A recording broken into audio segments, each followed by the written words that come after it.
Hello मेरे प्यारे बच्चों, क्लास 11th के लिए आज हम वन शॉट बना रहे हैं भाई साहब, जिसका नाम है मोशन इन स्ट्रेट लाइन। बहुत तगड़ी वन शॉट होने वाली है और इस वन शॉट में हम एक एक चीज आपको समझाने वाले हैं। लेकिन अगर किसी बच्चे को बहुत अच्छे से स्टडी करना है कि सर एक एक कॉन्सेप्ट इसका क्लियर होना चाहिए, तो भाई यू नीड मोर टाइम। और अगर मोर टाइम की जरूरत है तो हमने इसका एक फुल वीडियो बनाया हुआ है, वो भी वन शॉट के साथ में, और उसमें एक एक डाउट आपके क्लियर किए गए हैं। जैसे कि मैं अभी आपको बताऊंगा, बहुत सारी वन शॉट आपने देखी होंगी जिनमें डायरेक्ट लिखा होता है भाई मोशन ये होता है, रेस्ट ये होता है। लेकिन आज आप जब इस वीडियो की शुरुआत करेंगे तो आपको समझ में आ जाएगा कि यार मोशन क्या होता है। फॉर एग्जाम्पल मैं आपको समझा दे रहा हूं, और जो आपको लॉन्ग वीडियो देखनी है उसका वीडियो मैं इसके डिस्क्रिप्शन में डाल दूंगा, तो वहां से जाकर उसको अपना पूरे तरीके से स्टडी कर लेना, बहुत बेहतरीन तरीके से। तो आई मोशन होता है if an object change its position, है ना। इन वर्डों को ऐसे ऐसे करके याद रखा करो, ठीक है, छोटे छोटे नोट्स बना के। तो if an object change its position with respect to time then it is said to be in motion. Literally क्या ये बात सच है? सोचकर देखो कि मैं यहां पर खड़ा हुआ हूं तो क्या मैं रेस्ट में हूं और मोशन में? अभी आप सामने देख रहे हैं मेरे को कि अगर मैं अपनी पोजीशन चेंज ना करूं और ऐसे ही खड़ा रहूं तो आप बोलोगे सर रेस्ट में हो, और अगर मैं इधर उधर अपनी पोजीशन चेंज कर रहा हूं तो आप बोलोगे सर मोशन में हो। लेकिन आप सोचकर देखो, थोड़ी देर के लिए आप इमेजिन करो, ठीक है, आप इमेजिन करो अपने आप को कि आप कहां पर हो, आप अपने बेड पर बैठे हो या फिर अपनी चेयर पर बैठे हो, तो आप किस में हो? आप बोलोगे सर रेस्ट में हो, है ना, कि रेस्ट में हो सर, हम तो मूव ही नहीं कर रहे, हम तो पोजीशन चेंज ही नहीं कर रहे। लेकिन एक बार सोचकर देखो, आप कहां पर बैठे हो? अर्थ पर बैठे हो। लेकिन अर्थ से बाहर जाओ, मून को देखो। अब मून से मैं आपकी चीज को देखूं, यानी मून पर खड़ा होकर अगर मैं आपकी चेयर को देखूं, तो भाई अर्थ रोटेट करती है और अर्थ पर आप हैं। अगर अर्थ रोटेट कर रही है तो आप भी रोटेट कर रहे हैं, और आप रोटेट कर रहे हैं तो क्या हो रहा है? पोजीशन चेंज हो रही है, और पोजीशन चेंज हो रही है तो आप किस में है? मोशन में है। क्या समझ में आया? सर समझ में ये आया कि ये दोनों तो एक दूसरे से रिलेटिव टर्म है, यानी rest and motion, rest and motion are relative term. Relative term यानी इस तरह से तो कोई भी ऑब्जेक्ट रेस्ट में है ही नहीं, हर एक ऑब्जेक्ट किसी ना किसी के रेस्पेक्ट में क्या कर रहा है? मोशन कर रहा है। और यही बात मुझे आपको समझानी थी, और अब मैं आपको समझाता हूं कि ऐसे ही अमेजिंग तरीके से अगर आपको समझनी है तो मैंने वीडियो का लिंक डिस्क्रिप्शन में डाल दूंगा, वहां से आप इसको चेक कर लेंगे। तो आया समझ में कि कोई भी ऑब्जेक्ट रेस्ट में है ही नहीं, बट हमें देखना होता है कि हम किसके रेस्पेक्ट में देख रहे हैं। फॉर एक और एग्जाम्पल समझो, है ना, फॉर एक और एग्जाम्पल समझो। भाई मैं अगर ट्रेन में जा रहा हूं, है ना, अब इसको ऐसे समझो, मैं अगर ट्रेन में जा रहा हूं, अब ट्रेन में ही आप भी बैठे हो, तो आप बताओ ट्रेन चल रही है 150 किलोमीटर पर आवर की स्पीड से। अब ट्रेन चल रही है, आप भी बैठे हो, मैं भी बैठा हूं, तो मेरे रेस्पेक्ट में आप रेस्ट में हो, और क्या कहते हैं, आपके रेस्पेक्ट में मैं रेस्ट में हूं। लेकिन अब अगर एक बार सोचकर देखो कि अगर कोई बंदा बाहर से देख रहा है, हम लोगों को बाहर खड़ा होकर देख रहा है, तो आप बोलोगे सर बाहर खड़ा हुआ बंदे को तो ये लग रहा है कि भाई 150 की स्पीड से ट्रेन मोशन कर रही है, और ट्रेन के अंदर अगर हम बैठे हैं तो हम भी मोशन कर रहे हैं। तो बाहर का बंदा सोचेगा कि भाई ये 150 किलोमीटर पर आवर की स्पीड से मोशन कर रहे हैं। बात समझ में आ गई? लेकिन हम दोनों के रिस्पेक्ट में हम किस में है? रेस्ट में। लेकिन बाहर के बंदे को देखें तो उसके रिस्पेक्ट में हम किस में है? मोशन में। बात समझ में आ गई? यस। तो यही रिलेटिव टर्म आपको समझाने की कोशिश कर रहा था। और जब भी कोई ऑब्जेक्ट, आप सब जानते हो यार, जब भी कोई ऑब्जेक्ट मोशन करता है तो भाई उसमें दो चीजें तो कंफर्म आती है, डिस्टेंस और डिस्प्लेसमेंट। तो आइए समझते हैं व्हाट इज द डिस्टेंस, है ना। अब डिस्टेंस के बारे में आप मुझे बता दो और डिस्प्लेसमेंट के बारे में मैं आपको बता दूंगा, ठीक है। तो एक बार जल्दी से बताओ डिस्टेंस क्या होती है। सारे बच्चे कहेंगे सर भाई रिवीजन ऐसा होना चाहिए ना, हर एक चीज समझ में भी आए और शॉर्ट भी हो जाए। तो डिस्टेंस होता है sir ji path length, path length between two point, है ना, बिटवीन टू पॉइंट्स। कोई भी दो पॉइंट ले लो, उनके बीच का जो पाथ लेंथ होगा उसको हम डिस्टेंस कहते हैं। क्या रियली ये डेफिनेशन ट्रू है? तो आप बोलोगे सर यहां पर थोड़ी सी मिस्टेक है। क्या? यहां पर आप लिखोगे actual, actual path length. It means मान लो मुझे ए से बी तक जाना है, जैसे आप अपने घर पर हो, अपने दोस्त के घर पर जाना है। अब दोस्त के घर पर जाने का रास्ता सीधा तो होगा नहीं, आप पहले घर से निकलोगे, फिर इस गली से जाओगे, फिर इस गली से, फिर ऐसे करके इस तरह से अपने घर के, अपने दोस्त के घर पर पहुंचोगे। अब यहां से आप मुझे बताओ एक्चुअल पाथ लेंथ क्या थी? सर एक्चुअल तो ये थी, एक्चुअल तो ये थी, है ना, जिस तरह से हम गए एक्चुअल तो ये थी। तो इस पाथ लेंथ को हम क्या कह रहे हैं? आप बोलोगे सर जी डिस्टेंस कह रहे हैं। तो सर डिस्प्लेसमेंट क्या होता है? अब डिस्प्लेसमेंट होता है भाई शॉर्टेस्ट, ए से बी के पास जाने का शॉर्ट पाथ कौन सा था कि सर सीधा सीधा चला जाता, है ना। तो डिस्प्लेसमेंट जो है वो एक्चुअल पाथ नहीं होता, डिस्प्लेसमेंट क्या होता है? शॉर्टेस्ट पाथ लेंथ, है ना जी, शॉर्टेस्ट पाथ लेंथ, कि उसके घर जाने का जो भी शॉर्टेस्ट पाथ लेंथ है उसको हम क्या कह रहे हैं? डिस्प्लेसमेंट। दूसरी बात, ये कौन सी क्वांटिटी होता है सर? ये स्केलर क्वांटिटी होता है, स्केलर क्वांटिटी होता है। तो और ये कौन सी क्वांटिटी होता है सर? ये वेक्टर क्वांटिटी होता है। दोनों मेजर किस में होते हैं सर? ये भी मीटर में मेजर होता है और ये भी किस में मेजर होता है? मीटर में। लेकिन ये शॉर्टेस्ट पाथ लेंथ है और ये एक्चुअल पाथ लेंथ है। तीसरी बात सर, ये नेगेटिव, पॉजिटिव, जीरो ये ना होकर केवल पॉजिटिव होता है। यानी ऐसे भी लिख सकते हो, इट इज ऑलवेज पॉजिटिव। ठीक है, किसी भी डायरेक्शन में पॉजिटिव होता है। और ये it can be negative, positive और जीरो। ये नेगेटिव, पॉजिटिव और जीरो हो सकता है। ये हमेशा क्या होता है sir? It is always follow algebraic addition law. ठीक है, एल्जेब्रिक एडिशन लॉ, ये हमेशा एल्जेब्रिक एडिशन लॉ को फॉलो करता है। इट मींस यहां सब कुछ क्या होगा? ऐड ही होगा। और ये किसको फॉलो करता है? ये सर जी वेक्टर एडिशन लॉ को, है ना, वेक्टर एडिशन लॉ को। डायरेक्शन चेंज होने पर ये इसकी वैल्यू चेंज हो जाएगी। फॉर एग्जांपल समझो कि भाई अगर ए और बी, है ना, एक बंदा जो है ए से चलना शुरू करता है, बी पर जाता है। ए से चलना शुरू करता है, बी पर जाता है। तो ए से चलना शुरू कर रहा है, बी पर जा रहा है, और ये कितना है? 200 मीटर है। और फिर वो लौट कर भी आता है 200 मीटर। तो आप बोलोगे सर डिस्टेंस क्या होगी? तो मैंने कहा हमेशा पॉजिटिव होती है। तो 200 ये और 200 ये कितना हो गया? 400। लेकिन यही अगर डिस्प्लेसमेंट देखोगे तो डिस्प्लेसमेंट मैंने कहा पॉजिटिव भी हो सकती है, नेगेटिव भी हो सकती है और जीरो भी हो सकती है। तो पहले जब वो इधर जा रहा था तो पॉजिटिव थी, लेकिन जब लौट कर आ रहा है तो नेगेटिव हो गई। तो डिस्प्लेसमेंट कितना हो गया? जीरो, है ना। ये बात समझ में आ गई? अच्छा, एक बार बताओ, कोई बंदा एक सर्कुलर पाथ पर चल रहा है, तो जहां से चलता है वहीं लौट कर आ जाता है, तो बताओ उसका डिस्टेंस कितना है? तो सर आप बोलोगे सर्कुलर पाथ का जो डिस्टेंस होता है वो 2 पाई आर होता है। कि अगर सर रेडियस आपने बता दी, मान लो रेडियस 10 थी, तो 2 पाई इंटू 10, तो आप बोलोगे सर जी 20 पाई उसका क्या हो गया? डिस्टेंस हो गया, है ना। लेकिन अगर डिस्प्लेसमेंट पूछा तो वो कह रहा है कि सर जहां से चलना शुरू किया और वहीं पर आ गया, तो फाइनल, है ना, फाइनल और इनिशियल दोनों पॉइंट एक जगह हो गए, तो इनके बीच की डिस्टेंस कितनी होगी? आप बोलोगे सर जीरो, है ना। तो इसमें जो है आपको एक और बात समझनी होती है कि इसमें जो हम डिस्टेंस में होता है वो ए और बी कहां रखे हैं इस बात पर डिपेंड नहीं होता। एक्चुअल पाथ कब कितना दूर है वो चेक करना होता है। लेकिन डिस्प्लेसमेंट में हमें देखना होता है ए और बी की पोजीशन क्या है। ठीक है, तो वो पाथ पर डिपेंड करता है और ये पाथ पर डिपेंड नहीं करता। तीसरी बात क्या है सर? अगर कोई इस तरह से ट्राइंगल में जा रहा है, ऐसे, ये 3 है, ये 4 है, बताओ डिस्टेंस कितना होगा? आप बोलोगे सर 3 और 4 7 हो गया। लेकिन डिस्प्लेसमेंट कितना होगा? सर ये वाला यहां से यहां तक का जो है ये इसका डिस्प्लेसमेंट होगा। और डिस्प्लेसमेंट क्या हो जाएगा? 3 का स्क्वायर प्लस 4 का स्क्वायर, हाइपोटेन्यूज का स्क्वायर निकालोगे तो ये निकल कर आ जाएगा 5। तो क्या समझ में आया सर? डिस्टेंस डिस्प्लेसमेंट पूरी तरीके से क्लियर हो गया। अब इसमें कोई डाउट नहीं रहेगा आप लोगों का। ये आप नोट्स में लिख सकते हो अपने तरीके से। ठीक है अरे बच्चों, डिस्टेंस और डिस्प्लेसमेंट को कवर करने के बाद अब हम पहुंच जाते हैं कहां पर बेटा? आपका स्पीड एंड वेलोसिटी को। और बहुत अच्छे से इसको समझेंगे एकदम तरीके से। तो देखो यहां से आप अपना स्क्रीनशॉट ले सकते हो और जो चीज मैंने लिखी है उनको शॉर्ट नोट्स में आप बना सकते हो। ठीक है, तो स्पीड क्या होती है? Rate of change of distance. बेटा इसकी डेफिनेशन आपको अभी दोनों की बनाने सिखाऊंगा। ठीक है, कैसे बनाते हैं। तो देखो नीचे जो टी होती है ना, इसको 1 मान लो, और 1 को फिजिक्स में कहते हैं यूनिट, और ऊपर क्या लिखा है? डिस्टेंस। तो आप सिंपल बोलोगे distance covered in unit time is called speed, है ना। ऐसे यहां पर क्या बोलोगे? यहां पर डिस्टेंस की जगह क्या रखोगे? डिस्प्लेसमेंट। तो आप बोलोगे sir displacement covered by the object in unit time is called velocity. तो बस ध्यान रखना, अब जब से भी ऐसा कोई फॉर्मूला दिखे तो उसको क्या बनाना है? नीचे वाले को 1 बनाना है। ठीक है, और इस तरह से आप अपनी डेफिनेशन बनाना सीख जाओगे। तो ये शॉर्ट ट्रिक रही डेफिनेशन बनाने की। फिजिक्स में कोई डेफिनेशन रटनी नहीं है। आप जब पढ़ रहे हो ना तो ऐसा पढ़ो धमाकेदार, है ना, मजा आ जाए। तो पहली चीज क्या सर? डिस्टेंस कवर जो हो रही है यूनिट टाइम में उसको हम स्पीड कह रहे हैं, और जो डिस्प्लेसमेंट कवर हो रहा है उसको हम वेलोसिटी कह रहे हैं। तो ये कौन सी क्वांटिटी होती है? Scalar quantity. ये कौन सी क्वांटिटी होती है? Vector quantity. अच्छा जी, इसकी एसआई यूनिट क्या होती है? मीटर पर सेकंड। तो इसकी भी एसआई यूनिट क्या होती है? मीटर पर सेकंड। बस वही अंतर है जो किसमें था? डिस्टेंस और डिस्प्लेसमेंट में।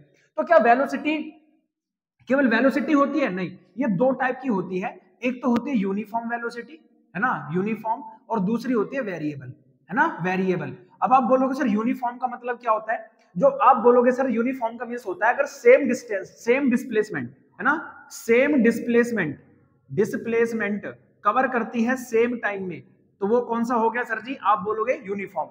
लेकिन वेरिएबल की बात करें तो वेरिएबल किसे कहते हैं? तो मैं आपसे बता दूं बेटा, वेरिएबल कहते हैं कि अगर इसकी डायरेक्शन बदल रही है, अगर डायरेक्शन बदल रही है किसी ऑब्जेक्ट की, तब भी उसका क्या हो जाएगा? आप बोलोगे सर जी तब भी वो क्या करेगी? वेरिएबल वेलोसिटी में आएगी।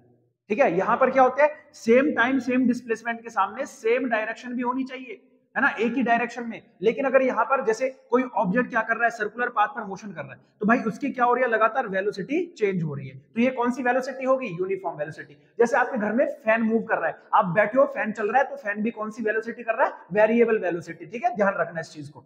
अच्छा जी, एक होती है एवरेज। एवरेज स्पीड क्या होता है, तो एवरेज स्पीड होता है sir ji ratio of distance covered to the total time taken. Total time taken यानी किसी भी हम लोग स्पीड किसी भी हम लोग डिस्टेंस को कवर कर रहे थे, एक ट्रिप पर जा रहे थे। एक एग्जांपल लेकर समझाता हूं मैं आपको। मान लो ए से बी मुझे किसी ट्रिप पर जाना है। अब ए से बी जाने के लिए मैं यहाँ 2 स्टेशन पर रुकता हूं। तो ए से पहले मैं रुका कहां पर, सी पर, फिर रुका डी पर। तो ए से सी आप बोलोगे सर जी मैंने 10 किलोमीटर कवर की, कितने टाइम में, आप बोलोगे सर जी मैंने 10 मिनट में कवर की। फिर सर मैंने 20 किलोमीटर कवर की, मैंने 15 मिनट में। फिर सर बोलोगे मैंने 30 किलोमीटर कवर की 20 मिनट में। तो आप बोलोगे भाई यहां अगर मैं एवरेज स्पीड निकालने लग जाऊं तो टोटल डिस्टेंस कितनी हो गई, 10, 20 और 30 मिलाकर कितना हो गया, आप बोलोगे सर 60 किलोमीटर। टोटल टाइम कितना लग रहा है, आप बोलोगे सर 20, 30 और 15 कितना हो गया, 45। ये मिनट में है।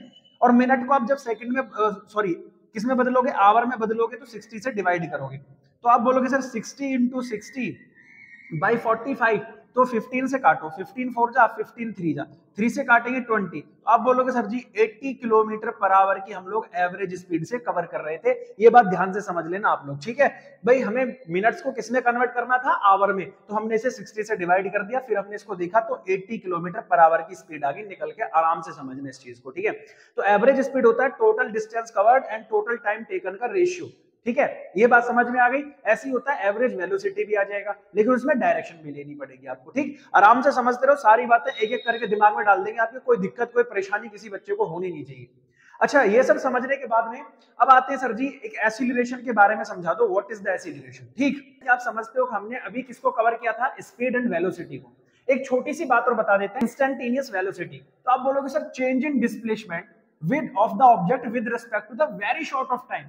यानी अगर हम मान के चलो कोई ऑब्जेक्ट अपने डिस्टेंस कवर कर रहा है, डिस्प्लेसमेंट कवर कर रहा है, ये जो इंस्टेंटेनियस वेलोसिटी भी होती है और इंस्टेंटेनियस स्पीड भी होती है, दोनों के बारे में समझा रहे, ठीक है। तो अगर आप बहुत छोटे टाइम के लिए, जैसे अभी कितना डिस्प्लेसमेंट हुआ है, जस्ट अभी, जैसे मैं आपको पढ़ा रहा हूं और जस्ट अभी कितना डिस्प्लेस्ड हुआ हूं, तो ये क्या होता है, बहुत शॉर्ट टाइम के लिए, तो इसको हम डिनोट करते हैं dv is equals to dx upon dt। ऐसे लिख लो, dx का मतलब क्या है, यानी x डिस्प्लेसमेंट उसमें कवर किया है, और d ओवर dt क्यों लगाते हैं, क्योंकि बहुत छोटे टाइम के लिए हम लोग ले रहे हैं इसको, ठीक है। तो ये बात समझ लेना इस चीज को आप। अब होता है एसिलरेशन, क्या होता है, तो rate of change of velocity is called acceleration. Rate of change of velocity का मींस क्या है, रेट को हम डिनोट करते हैं टाइम से, है ना, या पर यूनिट टाइम भी कह सकते हो। तो ऐसे समझो कि भाई मेरी गाड़ी पहले 40 की स्पीड से चल रही थी, लेकिन बाद में मैंने 5 सेकंड बाद मेरी गाड़ी की स्पीड 60 किलोमीटर पर आवर हो गई, या 16 मीटर पर सेकंड। पहले चल रही थी कितनी स्पीड से, 40 मीटर पर सेकंड की स्पीड से, अब चल रही है 60 मीटर पर सेकंड की स्पीड से। तो आप बोलोगे सर एसिलरेशन क्या होता है, एसिलरेशन होता है चेंज इन वेलोसिटी। भाई 40 से 60 हो गई, 40 से 60 होगी तो कितना चेंज आया, आप बोलोगे सर 60 में से 40 माइनस कर दो, टाइम कितना है 5 सेकंड। आप बोलोगे सर 20 सेकंड का 20 मीटर पर सेकंड का चेंज आया था 5 सेकंड में, तो हमारा हर एक सेकंड में कितना एसिलरेशन हुआ है, तो आप बोलोगे सर 4 मीटर पर सेकंड स्क्वायर का। तो इसकी एसआई यूनिट भी आपको समझ में आ गई कि मीटर पर सेकंड स्क्वायर होती है, ठीक है। तो ये होता है आपका formula v minus u upon में t। यहां पर जो v है वो फाइनल वेलोसिटी है ना, और u क्या है, आपकी इनिशियल वेलोसिटी है। हर एक चीज मैंने आपको समझा रखी है किसमें, फुल वीडियो में, ठीक है, फुल लेंथ वीडियो में, वहां जाकर भी आप लोग बहुत अच्छे से कवर कर सकते हैं। अब ये जो एसिलरेशन होता है ये भी 2 टाइप का होता है, यूनिफॉर्म एंड नॉन यूनिफॉर्म, है ना, यूनिफॉर्म एंड नॉन यूनिफॉर्म। तो यहां पर लिखा हुआ है चेंज इन वेलोसिटी। तो अगर आप बोलोगे sir ji there is no change in velocity with respect to time, that is uniform acceleration, कि अगर वेलोसिटी में कोई चेंज नहीं आ रहा, ठीक है, तो वो कौन सा हो गया, no change in velocity, no change in velocity, तो वो कौन सा हो गया सर जी, यूनिफॉर्म। लेकिन अगर क्या हो रहा है, there is a change in velocity, there is a change in velocity, change in velocity, तो वो कौन सा हो जाएगा, आप बोलोगे sir ji non uniform motion. अच्छा, अब एक बार मैं आपको समझाता हूं, यहां पर एक चीज समझना, ये ग्राफ है सर जी वेलोसिटी टाइम ग्राफ। तो वेलोसिटी टाइम ग्राफ जब आप देख रहे हो तो यहां पर कैसा लाइन आ रहा है, आप बोलोगे सर यहां पर तो स्ट्रेट लाइन आ रहा है, और स्ट्रेट लाइन आ रहा है तो इसका मींस क्या हो गया सर जी, यहां वेलोसिटी कांस्टेंट है, यानी वेलोसिटी में कोई चेंज नहीं आ रहा। और अगर वेलोसिटी में कोई चेंज नहीं आ रहा तो जो पहले थी वही बाद में भी है। मान के चलो यहाँ मैं मेजर करने लग जाऊं तो आप बोलोगे सर जो स्टार्टिंग में थी वही लास्ट में भी है, तो आप बोलोगे सर जी v और माइनस u तो दोनों तो सेम हो गए, v भी सेम है u भी सेम है, तो एसिलरेशन जो निकालोगे दोनों का जीरो निकल के आ जाएगा, है ना। तो जब भी ऐसा स्ट्रेट ग्राफ आए और इसका एक्सीलरेशन पूछ रहा हो, या तो ऐसे ग्राफ आए या फिर ऐसे स्ट्रेट लाइन ग्राफ आए, तो यहाँ एक्सीलरेशन कितना हो जाता है, जीरो हो जाता है। ध्यान से समझना इन दोनों ग्राफ को, ठीक है। यहाँ बच्चा फंस जाता है और एक्सीलरेशन निकालने की कोशिश करने लग जाता है, ठीक है। तो जब भी स्ट्रेट लाइन ग्राफ आता है तो आप समझ जाइएगा वहां पर एक्सीलरेशन कितना हो जाता है, जीरो। या जब भी ऐसा कहे कि यूनिफॉर्म वेलोसिटी है तो यूनिफॉर्म वेलोसिटी में भी एक्सीलरेशन कितना हो जाता है, जीरो। मेरी बात ध्यान रखेंगे सारे बच्चे, है ना। बहुत अच्छे से एकदम बड़ा एकदम ऐसा रिवीजन करा दूंगा, इसके बाद कोई और वीडियो देखने की जरूरत नहीं है। और अगर मजा आ जाए तो बस चैनल को सब्सक्राइब कर देना और वीडियो को लाइक कर देना कि सर ऐसी वीडियो की जरूरत थी बस जो हमारा मोटिवेशन बढ़ा सके या जो हमें अपने एग्जाम में काम करवा सके कि सर हम मस्त करके पढ़ा दिए चीजें, ठीक है। हर एक चीज आपकी सॉल्व हो जाएगी। अब इसके बाद जब एक्सीलरेशन हम लोगों ने कवर कर लिया तो नेक्स्ट टॉपिक की तरफ चलते हैं कि दो टाइप के मोशन और होते हैं, ठीक है। Uniform motion and non uniform motion. Actually ये सारी चीजें आप लोगों ने 9th में क्लियर करी होगी, बट मेरा काम है कि आपको कोई भी टॉपिक छूटना नहीं चाहिए, तो इसलिए ये भी आप समझ लो क्या होता है। यूनिफॉर्म मोशन क्या होता है बेटा, तो आप बोलोगे sir if an object covers equal distance in equal interval of time, कि अगर कोई object equal interval of time में इक्वल डिस्टेंस कवर करता है। मान के चलो कि भाई ए और बी के बीच आप जा रहे हो, है ना, और यहां जो है आप बोलो सर 20 मीटर दूर जा रहे हैं हम लोग 5 सेकंड में, फिर दोबारा से हमने राउंड लगाया तो दोबारा भी आप बोलोगे सर 20 मीटर जा रहे हैं ओनली 5 सेकंड में, फिर अगेन एंड अगेन यही हो रहा है, तो आप क्या कर रहे हो sir, equal interval of time में इक्वल डिस्टेंस कवर कर रहे हो, तो that is called uniform motion. अब यहां पर आते हैं नॉन यूनिफॉर्म मोशन की बात करें तो आप बोलोगे सर ए और बी की तरफ हम जा रहे हैं, तो ये 20 मीटर डिस्टेंस हमने कवर की 5 सेकंड में, लेकिन फिर हमें 5 सेकंड ही दिया गया और अब की बार हम लोगों ने 25 मीटर कवर की, फिर हमें 5 सेकंड दिया गया, आप बोलोगे सर अब हम केवल 15 मीटर ही कवर कर पाए। तो आप क्या समझ रहे हैं कि सर टाइम इंटरवल तो सेम है लेकिन हमारा जो डिस्टेंस है वो क्या है, अलग अलग है। तो ये बोलोगे sir if an object covers unequal distance in equal interval of time that is called non uniform motion, ठीक है। इतना समझ में आया। अच्छा, अब जब हम मोशन की बात कर ही रहे हैं तो सर इसमें दो इंपॉर्टेंट चीजें और आती हैं, एक तो proof of the equations of motion. अब इक्वेशंस ऑफ मोशन जो होती है हमारे पास 3 इक्वेशंस ऑफ मोशन होती है। पहला होता है v is equals to u plus at, second होता है sir s is equals to ut plus half at square, है ना, और थर्ड जो होता है हमारा वो होता है sir v square is equals to u square plus 2as। ये 3 इक्वेशंस ऑफ मोशन होती हैं, इन्हें फिर ग्रेविटी से भी रिलेट करते हैं, इनका प्रूफ भी आता है, ये भी आपको समझ में आएगा। एंड दूसरा होता है सर जी ग्राफ रिलेटेड जो क्वेश्चंस हैं वो कैसे बनेंगे या उन्हें कैसे सॉल्व करते हैं, तो कुछ इंपॉर्टेंट ग्राफ हमें बता दो। तो चलो इन्हीं दोनों पर बात करते हैं, पहले डालते हैं प्रूफ ऑफ इक्वेशन, फिर इनका ग्रेविटी से रिलेशन निकालते हैं एंड देन फिर आपको समझाते हैं ग्राफ, जो कि बहुत बेहतरीन तरीके से आपके दिमाग में डाल के जाएंगे। मजा आना चाहिए पढ़ने में आपको, तो ऐसा भी होना चाहिए रिवीजन की सर मजा आ जाए, चीजें हर एक चीज आपको समझ में आए। तो चलो करते हैं proof the equation of motion. Equation of motion को तो एक ग्राफ ड्रॉ करते हैं। लेट आप लोग समझ लीजिए इस ग्राफ को कैसे बनाना है। तो भाई हमने सबसे पहले एक ऑब्जेक्ट यहाँ पॉइंट O से चलना स्टार्ट किया with the uniform velocity u, ठीक है, और वो पहुंच गया यहाँ पॉइंट A पर, और A से फिर वो यूनिफॉर्म वेलोसिटी से आगे बढ़ता है, अपनी डिस्टेंस पर रीच करता है B पर, और इस B तक पहुंचने में उसको कितना टाइम लगेगा, आप बोलोगे सर t टाइम। अगर हम इन सबको मिला दे तो उसकी वेलोसिटी कितनी रही होगी फाइनल, तो आप बोलोगे सर v वेलोसिटी से उसने सबको कवर किया होगा। तो ये ग्राफ आपका बनकर रेडी हो गया भाई साहब, बस इतना करना है आपको। अब यहाँ पर जो आपको एक ग्राफ दिख रहा है, बस इसी की हेल्प से हमें फर्स्ट इक्वेशन को प्रूव करना है। अब फर्स्ट इक्वेशन को कैसे करते हैं, तो फर्स्ट इक्वेशन में आता है एक्सीलरेशन। अब एक्सीलरेशन का मींस क्या होता है, आप बोलोगे सर चेंज इन वेलोसिटी। तो चेंज इन वेलोसिटी क्या होगा, ये थीटा से ही तो निकलेगा कितना चेंज हुआ, यहां से यहां तक कितना चेंज हुआ है। तो आप बोलोगे सर जी एक्सीलरेशन हो जाता है स्लोप, और स्लोप होता है tan थीटा, और आप बोलोगे sir a is equals to tan theta, तो tan थीटा होता है परपेंडिकुलर अपॉन बेस। परपेंडिकुलर कितना है BC, है ना, और बेस कितना है AC। अरे ये वो वाला BC नहीं जो तुम बोलते रहते हो, ठीक है, ये BC ये वाला साइड है यहाँ पर, ठीक है, और AC ये वाला है। अब BC की वैल्यू तो सर हमें कोई दी नहीं है, तो हम कैसे फाइंड करें। तो आप सोचोगे सर BD में से अगर ये CD माइनस कर दें, BD में से CD माइनस कर दें, एक बार सोच कर देखना तो आपको समझ में आ जाएगा सारी चीजें। अब BD में से इस पूरी में से इस इस BC को माइनस कर दोगे तो आपको क्या मिलेगा, BC मिल जाएगा।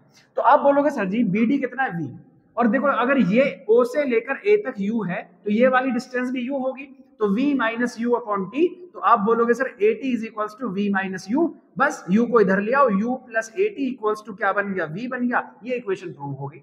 अब सेकंड इक्वेशन की बात करते हैं, तो सेकंड इक्वेशन में क्या आता है, डी आता है, यानी कि डिस्टेंस आता है, या हमें डिस्टेंस कवर करनी है, कितना उसने कवर किया। तो डिस्टेंस इज इक्वल टू क्या, कैसे निकालेंगे, तो आप बोलोगे sir ji area covered by the object, ठीक है, कितना एरिया उसने कवर किया है।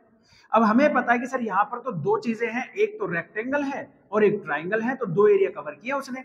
तो sir ji area of rectangle, ठीक है, और प्लस में एरिया ऑफ ट्राइंगल।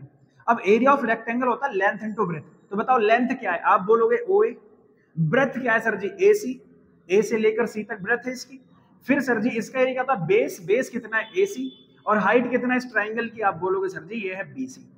अब S इज इक्वल टू हो गया OA कितना है U, और ये कितना है T, AC की वैल्यू कितना है, आप बोलोगे T है, BC की वैल्यू कितना है सर, BC की वैल्यू हम यहां से निकाल सकते हैं। BC क्या था हमारे पास में V माइनस U, जो किसके बराबर है 80 के, तो 80 रख देंगे आप यहां पर, तो S इज इक्वल टू हो गया UT प्लस हाफ 80 स्क्वायर, ठीक है।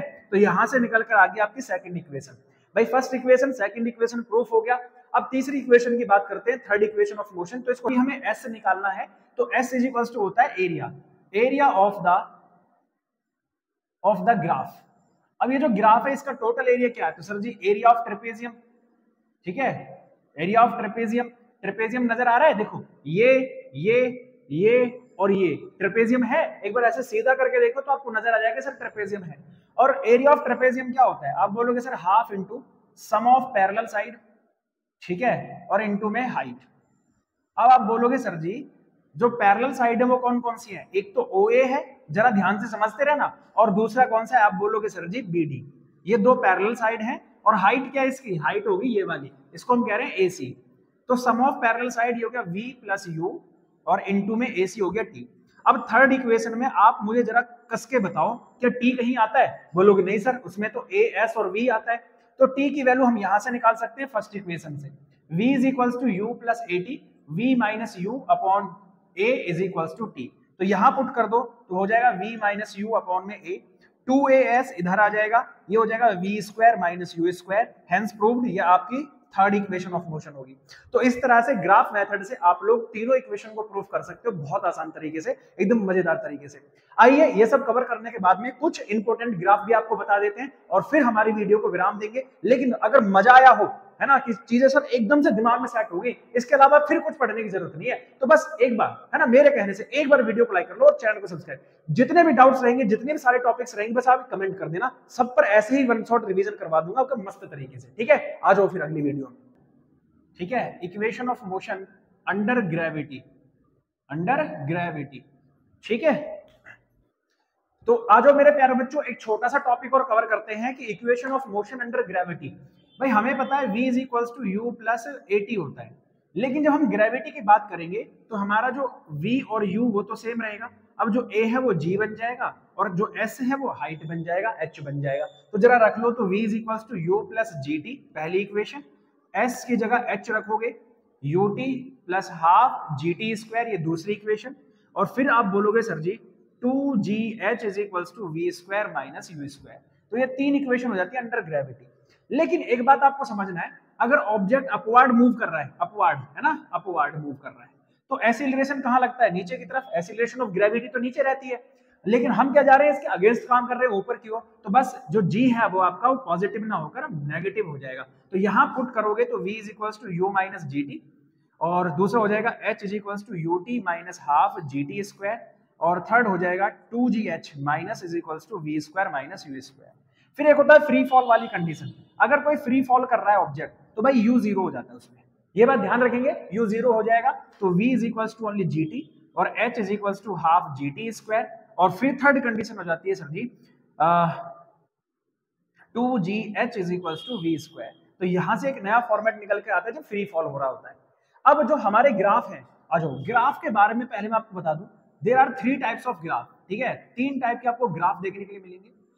अब कौन कौन से ग्राफ मिलेगा, पहला XT ग्राफ, फिर VT ग्राफ, और फिर AT ग्राफ। XT क्या होता है सर, डिस्टेंस टाइम ग्राफ, जो कि स्पीड है कि अगर यहाँ A और T दे रखा है और इस तरह से दे रखा है, तो आप बोलोगे सर ये V भी 0 है, A भी 0 है इस केस में, ठीक है। दूसरा अगर हमें ये दे रखा है A और T और इस तरह से दिया है, तो आप बोलोगे V हमारे पास में क्या है, कांस्टेंट है, और इस हिसाब से A क्या हो गया 0। ठीक है, ए क्या हो गया आपके पास में 0 हो गया, यानी कांस्टेंट वेलोसिटी है।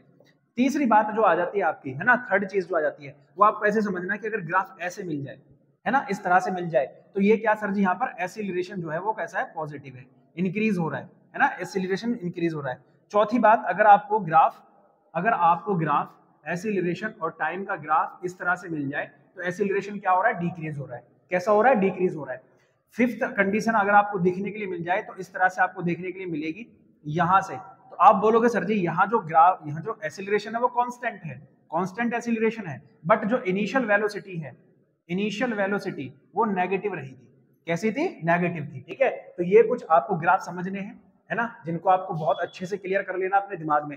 अब हम समझते हैं एक्सटी ग्राफ, वीटी ग्राफ कैसे निकालते हैं। ठीक है, आइए समझ लेते हैं इस चीज को, आपको समझ में आ जाएगा।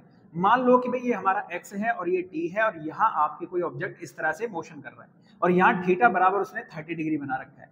तो पहली चीज आपको ये समझ लेनी है कि भाई एक्स डिस्टेंस है और टी टाइम है, तो हमसे क्या पूछेगा, स्पीड पूछेगा कि फाइंड द स्पीड। तो स्पीड क्या हो जाएगी, tan थीटा हो जाएगी। तो tan कितना है, tan 30 है सर जी, और tan 30 कितना होता है, 1/√3 मीटर पर सेकंड, इतनी स्पीड से चल रहा है। सेम यहीं पर वेलोसिटी टाइम ग्राफ में भी आपको ऐसे दिया होगा, है ना भाई। ये वेलोसिटी क्या होगी, आप बोलोगे सर जी वेलोसिटी क्या है, यूनिफॉर्म वेलोसिटी है, पर स्टार्टिंग वेलोसिटी जो थी वो पॉजिटिव रही थी, इस वजह से ऊपर दिया गया है।